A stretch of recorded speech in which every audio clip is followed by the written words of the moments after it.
तर अमित शहा यांच्यानंतर सुनील तटकरे पंतप्रधान मोदींना सुद्धा भेटले। पवारांची राष्ट्रवादी एनडीएमध्ये येण्याच्या हालचाली सुरू झाल्यात। दिल्लीमध्ये घडामोडींना वेग आलाय, तर विलिनीकरणाचा संबंध नाही असं शरद पवार यांनी म्हटलं आहे। शरद पवारांची राष्ट्रवादी एनडीएमध्ये येण्याच्या जोरदार चर्चा सुरू असताना काल राष्ट्रवादीचे नेते तटकरेंनी पंतप्रधान मोदींची भेट घेतली आहे। मोदी तटकरे भेटीमुळे शरद पवारांचा पक्ष लवकरच एनडीएत येण्याच्या चर्चांना अधिकच बळ मिळालंय। गेल्या महिनाभरात दोन्ही राष्ट्रवादीच्या नेत्यांनी एनडीए नेत्यांची भेट घेतल्याची ही 7वी वेळ आहे। सर्वात आधी 14 जुलैला जयंत पाटील रात्री उशिरा वर्षा निवासस्थानी जाऊन मुख्यमंत्री फडणवीसांना भेटले होते। या भेटीच्या वेळेला तटकरे आणि प्रफुल्ल पटेल देखील वर्षा निवासस्थानी उपस्थित होते अशी माहिती आहे। त्यानंतर 16 जुलैला जयंत पाटील उपमुख्यमंत्री शिंदेंना जाऊन भेटले होते। ईश्वरपूरच्या नगराध्यक्षांच्या अपात्रतेच्या कारवाईबाबत ही भेट घेतल्याचं स्पष्टीकरण जयंत पाटलांनी त्यावेळी दिलं होतं। या दोन भेटी होत नाहीत तोच 22 जुलैला शरद पवार सुप्रिया सुळेंसह पंतप्रधान मोदींच्या भेटीसाठी गेले होते। संसदेतील मोदींच्या कक्षामध्ये ही भेट झाली। दिल्लीमध्ये विद्यार्थी आंदोलन सुरू असताना ही भेट झाल्यानं या भेटीला विशेष महत्त्व प्राप्त झालं होतं। या भेटीनंतरच दिल्लीमध्ये पार्थ पवार आणि पटेल यांनी शरद पवारांच्या निवासस्थानी जाऊन त्यांची भेट घेतली होती। तर पुढे 27 जुलैला तटकरे आणि शहांची भेट झाली।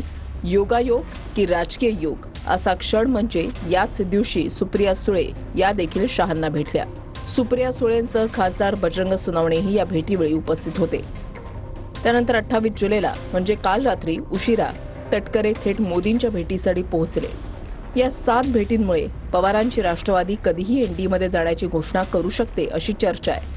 मात्र एनडीएमध्ये येण्याआधी दोन्ही राष्ट्रवादी विलीन होणार का याबाबत अजूनही स्पष्टता नाही। विलिनीकरणाचा संबंध नाही असं पवारांनी काल एका वाक्यात उत्तर दिलंय।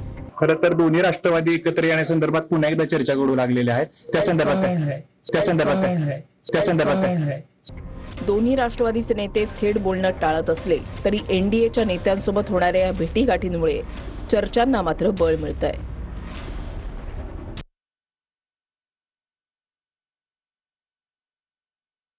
पवारांनी अमित शहांना सांगितले की माझे खासदार डिलिमिटेशनसाठी मतदान करतील, ते करण्यासाठी मला माझा पक्ष परत हवाय।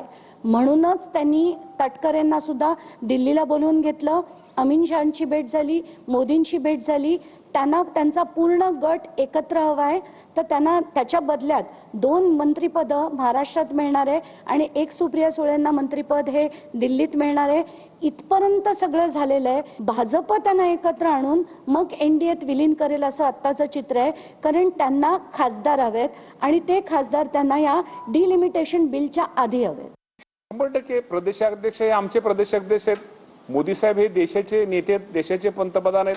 त्यामुळे त्यांच्याकडून निश्चित प्रकारे त्यांच्या विभागाकडे असेल किंवा राज्यासाठी काय त्यांना आणायचं असेल किंवा बाकीच्या गोष्टी असतील ते कधी किंवा आपण म्हणला राजकीय ते राजकीय त्यांच्याशी चर्चा करू शकतात, बोलू शकतात। तो तेवढा त्यांना मोदी साहेब शेवटी आमच्या महायुतीचे प्रमुख आहेत, त्यामुळे त्यांना तो तेवढा अधिकार आहे मोदी साहेबांना, आणि अध्यक्ष म्हणून त्यांना पण तेवढा अधिकार आहे।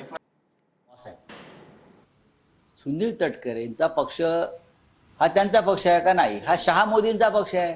ते बॉसला भेटले, त्यात नवीन काय आहे? आता आमचे बॉस कोण आहेत? आमचे बॉस उद्धव ठाकरे। आम्ही त्यांना भेटणार ना, आम्ही काय मोदी शहाना भेटणार? आता ते राष्ट्रवादी काँग्रेस पार्टीचे अजितदादा राष्ट्रवादी काँग्रेस पार्टीचे प्रदेशाध्यक्ष आहेत। त्यांची काही स्वतःची विकास कामं असतील, मतदारसंघातली कामं असतील किंवा राष्ट्रीय अध्यक्ष सुनेत्रा वहिनींनी अमित शहांबरोबर काही पक्षाच्या संदर्भात चर्चा करायला सांगितलेली असेल, त्या माध्यमातून ते भेटले असतील, बोलले असतील।